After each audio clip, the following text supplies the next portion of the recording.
Okay, so today I'm going to be walking you through a simple trading simulation script.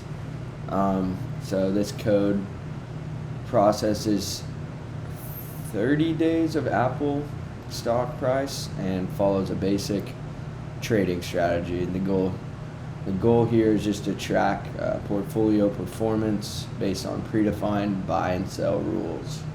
So starting off, we import the date time model. This is essential for just converting date strings into Python's datetime objects, which allows us to manipulate and sort them properly.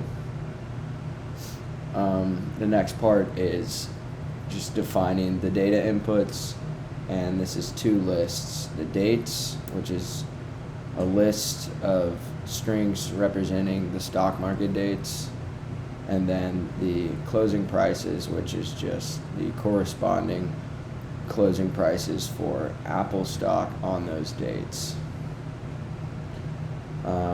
Next is just processing the data. Since the dates are initially stored as strings, they need to be converted into Python's datetime objects for a proper manipulation. Next, we reverse the order of both date and closing prices, and this is ensuring that we're iterating from the oldest to newest date, mimicking a more real-time scenario.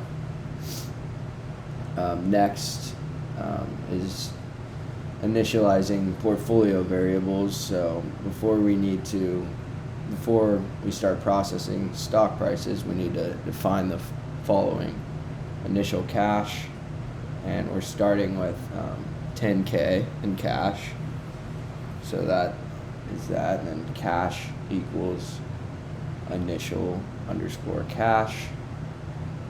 Holdings 0, portfolio values is the list to track the portfolio value over time.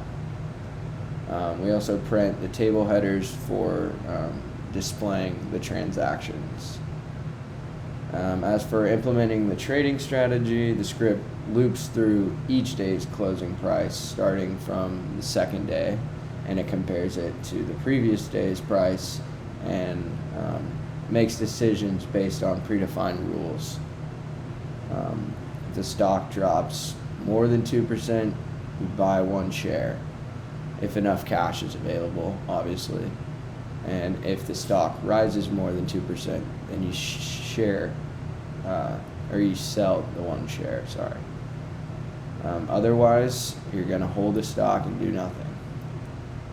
After determining the action, the portfolio value is updated, and each transaction is printed.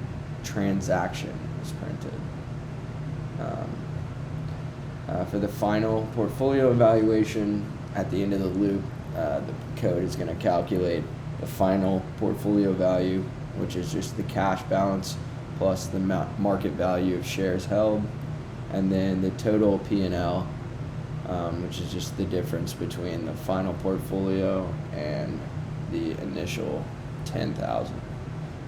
And then finally, the results are printed. So, just a short summary of this code. The script simulates a simple stock trading strategy using historical stock prices for Apple. And then there's a buy and a sell rule. If the price drops more than 2%, you buy one share. If it increases more than 2%, then you sell one share. The script keeps track of cash, stock holdings, and overall portfolio value. The outcome is at the end of those 90 days, we can evaluate whether the strategy was profitable or resulted in a loss. So now I'm going to run this code.